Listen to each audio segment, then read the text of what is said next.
Hello dear friends, you will see plenty of seductive girls doing different things during this video, but please be patient and enjoy every minute of the story. This story begins with Tamiya Gantetsusai's flashback. Known as a blade dragon and unparalleled in 8 provinces, he was hired by a daimyo. Daimyo were powerful Japanese feudal lords who were subordinate to the shogun and ruled most of Japan from their hereditary land holdings. Being drunk, the daimyo offends Gantetsusai. He doubts that the blade dragon could actually kill a dragon. This makes the swordsman to lose his temper and slash a dragon decoration on the daimyo's gate. This was a story how he received the death sentence. In the present, Gantetsusai and Yamada Asaemon Fuchi have an interesting conversation. Young executioner doesn't understand his convict's violent nature. Gantetsusai doesn't regret his behavior and mocks Fuchi for making a living only by beheading criminals. Asaemon informs him that they also studied the human anatomy to produce medicine and test swords in Yamada clan. He draws his sword to show the criminal that he will not accept such disrespect.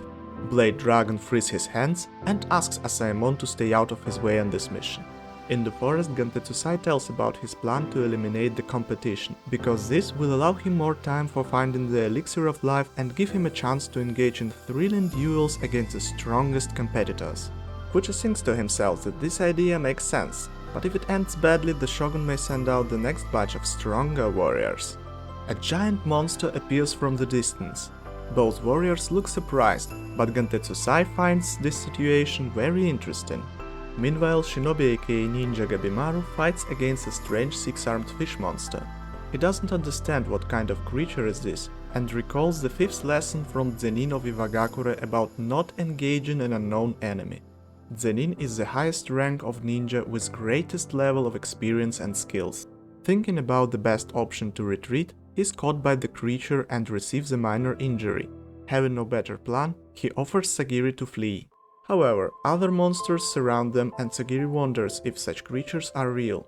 Gabimaru decides to stop thinking and kills the monsters using his ninjutsu called Ninpo Ascetic Blaze. Ninjutsu is a superhuman power and main fighting style used by Shinobi. Gabimaru keeps fighting and realizes that it's the only way to get a pardon for his crimes. Sagiri looks at this massacre and realizes how everything has changed on this mission. She avoids an attack from a monster behind her and prepares to defend herself. Gabimaru eliminates the enemies in front of him, but notices Sagiri in danger and saves her to his own surprise. The fish monster tries to catch distracted Shinobi with its tentacle, but suddenly is beheaded by another Asaemon. Kunoichi aka female ninja Yuzuriha is very impressed with how Gabimaru managed to kill all of the enemies. In a short flashback, Gabimaru's wife Yui learns him to give gratitude for help. After thanking Yuzuriha for saving him, Gabimaru asks about the intentions of his new rival. Kunoichi starts flirting with him and seductively offers a partnership. But Gabimaru is strong enough to resist her Kunoichi methods and pins her to the ground. Sagiri wonders why Yuzuriha has 2 Asaemons with her. Yamada Asaemon Genji explains that his assigned criminal Maki Amuro died when he was fooled by this woman. Genji decided to watch over this Kunoichi because she was too dangerous for only one Asaemon. However, Gabimaru and Sagiri realize that Genji fell for her tricks since women have always been his weakness. Her assigned monitor Yamada Asaemon Senta introduces himself, but Yuzuriha interrupts him. She tells that finding the elixir of life as quickly as possible is important, but they need a plan to escape the dangerous monsters that inhabit the island. Gabimaru gets permission from Sagiri to team up with Kunoichi and Asaemons. However, he still doesn't trust Yuzuriha and pins her again, but she uses a leg lock to trap him. She explains that the shogun grants a pardon only to one person. Kunoichi offers him to use each other until they find the elixir of life for the shogun. In exchange for his power, Yuzuriha offers Gabimaru very valuable information about creatures from this island. She killed the criminal Maki Amuro and used him as a bait to test the behavior of various local insects. Senta doubts that they are in real paradise, because the island's monsters and statues look like a strange mix of different religious traditions. Gabimaru wonders why Yuzuriha wants to return home so badly. She confesses that she became the Kunoichi in order to get money for her little sister, who had an incurable disease. However, Gabimaru exposes her lies and discovers the truth. that she simply wants to stay alive. In a short flashback, we can see Moro blooming with flowers upon his death. It means that he was already dead when Yuzuriha killed him. In the present, Gabimaru agrees to cooperate with Yuzuriha and shows her that he has a wife. Beautiful Kunoichi stops Santa from sharing more information. Sagiri feels disappointed with herself and suddenly faints. In a flashback, Asaemon Aizen praises a new executioner Toma for demonstrating his outstanding sword skills. Being a younger brother of convict Asa Chobei, Toma is assigned to him as a monitor and visits him in jail. Toma tells Chobei about Shinsenkyo expedition and opportunity to get a pardon from the shogun. In the present, Toma and Chobei look at the monsters of the island. Chobei starts to fight them. His younger brother is impressed by Chobei's fast adaptation to any situation. Toma recalls their very difficult childhood. After the death of their parents, Chobei became the leader of the bandits, but he and Toma were trapped by the authorities. Chobei ordered his brother to leave and rescue him later. While killing one of the monsters, Chobei breaks his weapon and retreats with his brother. However, Toma is caught by the monster and Chobei leaves him behind, because he needs a new weapon to save him. Chobei is attacked by a monster who tells him that murder is a sin. Toma is terrified and begins to believe that they are in real hell. Remembering his father's execution as a ronin, Chobei furiously kills every monster. King of Bandits will not allow anyone to control him again. Meanwhile, Toma recalls Chobei's promise to guide and protect him. Having finished with the monsters, Chobei offers to find and drink the elixir of life for themselves. In the end of the story, Asaemon, who is assigned to the criminal Nurugai, beheads a monster. Fuchi and Gentetsusai slay the giant monster and continue searching. Santa carries unconscious Sagiri to the next location. This video is based on the 4th episode, aka Hell and Paradise, of a brand new supernatural anime, Hell's Paradise Jigokuraku. Please enjoy the previous episode of Hell's Paradise Jigokuraku. This story begins with Gabimaru's flashback of his childhood. He witnesses how Zenin, aka Chief of Iwagakure, is attacked by his shinobi with various types of weapon, and demonstrates his immortality by surviving after infliction of terrible damage to his body. Shinobi is a skilled mercenary who is hired to carry out missions that involve assassinations and covert operations. In the present, Gabimaru explains Sagiri that the elixir of life really exists, but he is not sure about this specific island. Sagiri enjoys the beautiful scenery, but Gabimaru finds the environment unnatural and dangerous.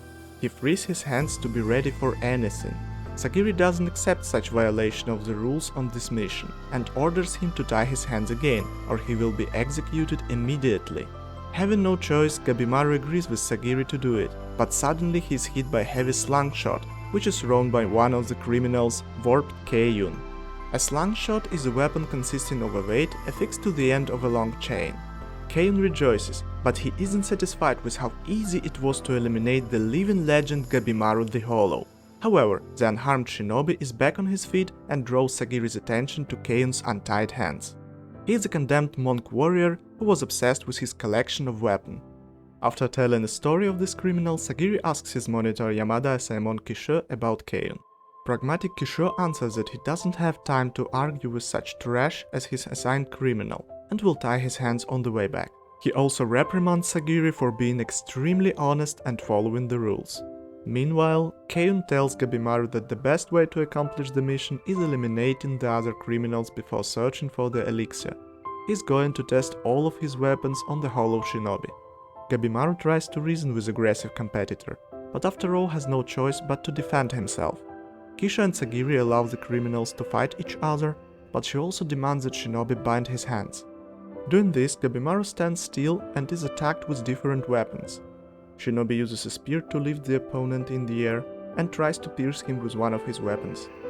Having an armor attached to his body, Keiyun stands up and continues the fight, but Gabimaru manages to kill him using his weapons. Kisho is relieved of his duties because Keiyun is already dead, and there is no point to continue this mission. Sagiri asks Kisho to be careful on his way to the ship, but the experienced samurai explains that the criminals have already started to break the rules of this mission on both land and sea, because it doesn't matter for Shogun how the elixir of life will be acquired. Kisho offers to execute Gabimaru so Sagiri may come back to the ship as well. However, the fast shinobi prevents him from using his katana. Gabimaru doesn't want to fight, but finds the elixir of immortality and return to his wife. Kisho tells him that there isn't much time for this task, because the shogun is going to contact Iwagakure for assistance. Kisho also informs Sagiri that the next head of Yamada clan will be determined on this mission and warns her to be careful with her criminal. Thinking about Kisho's words, she realizes the difficulty of understanding Gabimaru's nature and blocks his sword attack. Meanwhile, King of Bandits Chobei frees himself from assassin monk Horobo and quickly kills him. Akagino tries to seduce her Asaemon Shion, but is executed for such assault. Kunoichi, aka female ninja Yuzuriha, and renegade Maki Amuro agree to cooperate, but after all, both of them are dead. Asaemon Aizen fights against his convict Rokurota, but he fails and is killed by the giant. In a flashback scene, the Zenin of Iwagakure who killed Gabimaru's parents tells the infant that he must put aside the emotions to avoid becoming weak. In the present, we can see a spectacular katana fight between Sagiri and Gabimaru. Sagiri looks tired and reminds Gabimaru that killing his monitor is a violation of this mission. He responds that the elixir of life should be found before plenty of shinobi from Iwagakure participate in this task. Gabimaru attacks Sagiri again, but she hesitates to execute him. Gabimaru also realizes that he could quickly eliminate this girl, but the memory of his wife stops him from making a final blow. In a flashback, Yui advises him that true strength is acceptance of emotions. But during one of his missions he understands that emotions could be his weakness. In the present, Gabimaru continues fighting Sagiri, and had very good opportunity to kill her, but he spared her life again. It's very hard to confront his feelings, but he remembers Zenin's advice about strength, and breaks Sagiri's blade. However, she uses her scab bar to block his next attack. He confesses that he's sorry for Sagiri, and offers her to surrender. Hearing this, Sagiri mocks the dreadful shinobi for his emotional nature. In the next scene, Sagiri is defeated, but Gabimaru becomes hesitant to kill her, because his wife's influence helps him to understand that his emotions are not a weakness but the greatest strength. Sagiri realizes that both of them are normal people and helps Gabimaru to accept his humanity. Meanwhile, the criminal Tamiya Gantetsusai and his Asaemon Fuchi find a lot of statues on the island. The criminal is stung by a human-faced butterfly and cuts off his left hand, which turns into bark. Seeing this, Fuchi is shocked, but Gantetsusai becomes excited because of various creatures who swarm around them. In the end of the story, Gabimaru prepares to face a strange six-armed fish monster himself. Please enjoy the previous episode of Hell's Paradise Jigokuraku. This story begins with a flashback of a little girl Sagiri. She witnesses how her father, an executioner of Yamada clan, is going to behead a storyteller who is sentenced to death. The skill of her father is so high that the convict doesn't feel anything and even bows to the audience after being executed. Sagiri promises herself to reach his level of mastery. In the next scene, Sagiri is ready to carry out execution. She is praised by the magistrate's officials for a good performance, but with a mentioning that she is a woman. Sagiri accepts it, but feels the burden of the life she has taken. During the execution, Yamada Asaemon Aizen saw fear and doubt in her eyes. He reprimands Sagiri because such feelings will make the condemned suffer. That's not acceptable by a skilled executioner. Despite telling Aizen that she will solve this inner problem, Sagiri feels an intense fear again after beheading her next convict, whose suffering she sees on the blade, and asks herself how to expel this terrible feeling from the heart to become as confident as her father. In the present, she places a mask on Gabimaru and thinks about him as a person whose life she could possibly take without any doubts, giving him peaceful death. At Edo, the death row criminals are gathered for a briefing with the shogun, Tokugawa Noriyoshi, and his representatives. Shogun is the title of the military commander of Japan during the period from 1185 to 1868. Shogun was nominally appointed by the emperor, but in fact he was a ruler of the country. Sagiri recognizes a few convicts using her register book. Gabimaru complains about the mask because he wants to see the shogun, but Sagiri refuses to remove it. A shogun's retainer explains to the convicts that everyone who returns back with elixir of life from island Shinsenku will get a pardon for the crimes. The crowd was inspired by this information, especially one of the worst criminals named Adachi Matagoro, who is going to continue killing without consequences as soon as he receives the pardon. Sagiri hears him laughing and wonders if she could kill such monster without hesitation. A beautiful Kunoichi speaks to Gabimaru expressing her disappointment with his appearance and condition. He calmly apologizes for this. Sagiri asks herself if Gabimaru, who looks harmless now, is as dangerous as the rumors say. After removing their masks, the criminals observe a samurai blooming with flowers. He is the only survivor of the 60 men who were sent on the last expedition. The convicts start complaining about this suicide mission. The retainer informs the condemned that they are allowed to leave anytime, and one of the criminals tries to walk out. Aizen beheads him with one quick strike. The retainer explains that every participant of expedition will be monitored by a representative of the Yamada clan, and if this monitor dies during the mission, the convict will never leave the island. Gabimaru asks Sagiri if this was true, and she confirms it. Shogun gives an order to the retainer, who informs the convicts about the limited capacity of the ship and the number of Yamada clan representatives. Most of condemned are confused by what he meant, except of a red-haired bandit who kills a criminal next to him to prove that Shogun wants them to eliminate each other until only a certain number of convicts remains. This bandit gets rid of a terrible criminal Adachi Matagoro, saying that those who hesitate will die. The retainer even doesn't allow the criminals to untie their hands. That's also Shogun's idea. Speaking to himself, the retainer wonders what is the point of this carnage. Perfectly happy with such situation, Shogun enjoys this cruel and pointless battle, and is curious about who are elite criminals with special abilities. One of retainers informs him about them, the young bandit king who commands a whole village, the Kunoichi, aka female ninja, who killed every defender of Sagiwa castle, the greatest swordsman, Blade Dragon, the giant who eats bears, and the living legend Gabimaru the Hollow, who doesn't take part in this slaughter. During the massacre, Aizen tells Sagiri that such expedition will be very dangerous for her, and she's not suited for the job of an executioner at all. He means that the warrior's daughter should live quietly in father's mansion. Sagiri calmly accepts his criticism, but responds that she didn't choose such life. In the memories from her childhood, we can see that violence and death center around everyone in the Yamada clan. In the present, Sagiri is attacked by 3 criminals, but she refuses the help of Aizen, and beheads them herself very fast. Right after this, Sagiri freezes, feeling her inner fear again. Hearing the voice of Gabimaru, she regains her composure. He wonders if there is another way to choose participants than let them eliminate each other. He states that unwillingness to kill another human being is natural. The retainer responds that he will lose a chance for a clemency and offers a deal to other criminals. If they manage to kill Gabimaru, they will get a place on the ship. Favoring this, a convict attacks Gabimaru with a stone. Condemned ninja tries to reason with aggressive guy, but after all has to fight back for his life. Gabimaru murders the criminals in a really horrible way. Looking at Gabimaru's demonic reflection, Sagiri recalls his words, and she realizes that she doesn't need the courage to execute people, but the resolve to carry the burden of the lives she has taken. Aizen notices Sagiri's tears and asks if she's okay with such mission. Sagiri states that she can handle this and kill Gabimaru if needed. The retainer stops a massacre and declares following names: King of Bandits Asa Chobei, Blade Dragon Tamiyagan Tetsusai, Killer of 100 Keiyun the Ogre, Nurugai from Sanka, Assassin Monk Horubo, Shinobi aka Ninja Gabimaru, Courtesan and Cannibal Akaginu, Kunoichi Yuzuriha, Renegade Makia Moro, and Giant Rokurota. Each of them will be paired with an Asaemon and sent to the Uncharted Island for the Elixir of Life. Please enjoy the previous episode of Hell's Paradise Jigokuraku. This story starts with a scene of traditional Japanese execution. A samurai is going to behead a convict using his sharp katana.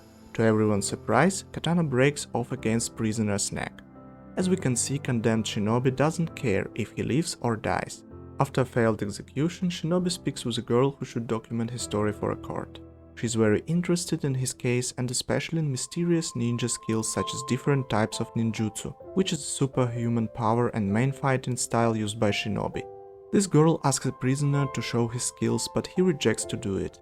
Next day, judge of the court prepares another type of execution. They are going to burn Shinobi alive. Neither a spear nor fire could do any harm to condemned ninja. This night, the girl visits him again to keep writing the story of his life. She gets to know that his parents were killed by the Zenin of the clan. prisoner explains that Shinobi doesn't have any dreams or great goals to achieve. They are trained to assassinate their targets without any doubt and blindly follow the orders. His own clan set him up because he wanted to abandon his role as a murderer and live a peaceful life with his wife. Next morning, the executioners use bulls to tear him apart. Shinobi managed to stop both animals with a sliced move of his feet. Embarrassed and angry, Judge demands more bulls, but the girl asks him to let her do the job and speak to prisoner. In their conversation, Condemned tells that he was the most skilled shinobi in the village. Zenin appreciated him very much and let Shinobi marry his daughter. Shinobi speaks about her like very naive but kind person. For Kunoichi, aka female ninja, her behavior was rare and not accepted well in the clan. Shinobi was tired of such life and asked Zenin for permission to leave clan forever. The head of clan approved this request, but gave Shinobi the last task, which was a trap. Shinobi gave up because he had realized that clan would have followed him even if he escaped. Same night, a samurai speaks to the girl who documents the story of prisoner. He's afraid that she communicates too much with such kind of person as Condemned. He says the real name of convict is Gabimaru the Hollow, and he is a monster who killed 20 samurais before he was captured. Samurai added that citizens of Iwagakure, which is the name of ninja village, drink an elixir of immortality to gain their supernatural powers. Next morning, another cruel execution awaits Gabimaru. The sneaky judge tries to burn him again, using an oil in this case, but it doesn't make any difference. Condemned remains unhurt and cannot understand why he's still fighting death. The judge is at a loss, but the girl reminds him about their agreement. They lead Gabimaru to his final execution. The smug judge maliciously announces that the girl who all this time questioned Gabimaru is not an inspector, but the executioner Yamada Samon Sagiri. Looking at executioner, Gabimaru realizes her real power, and driven by fear he managed to dodge her lightning strike. Sagiri asks Gabimaru what is his reason to leave and guesses that the reason is love to his wife. These words make him to start a sword fight with Sagiri, but also awakens his memories. The hollow shinobi remembers a deep feeling of true love when the wife kissed him, and cruelty of Zenin to his own daughter who was not broken and kept being kind and friendly person. Gabimaru still cannot see the way out and is going to attack Sagiri again, but suddenly she offers him clemency. The shogun calls for death row convicts to compete in acquiring the elixir of life from mysterious island Shinsen-ku in exchange for a pardon for their past crimes. Furious judge sends his men to kill Gabimaru, who uses his ninjutsu called Ninpo the Hell's Flame to defeat all of them at once. Now he really understands that coming back for his wife is only thing that matters. Gabimaru accepts Sagiri's offer and both new companions head to Edo. This video is based on a brand new supernatural anime, Hell's Paradise Jigokuraku. Release date April 1st, 2023. This dark fantasy anime is created by Studio Mappa and directed by Kaori Makita. If you enjoyed this video, please hit the thumbs up button and don't forget to subscribe for videos like this. Please comment this video and share it with your friends. Thank you very much for watching.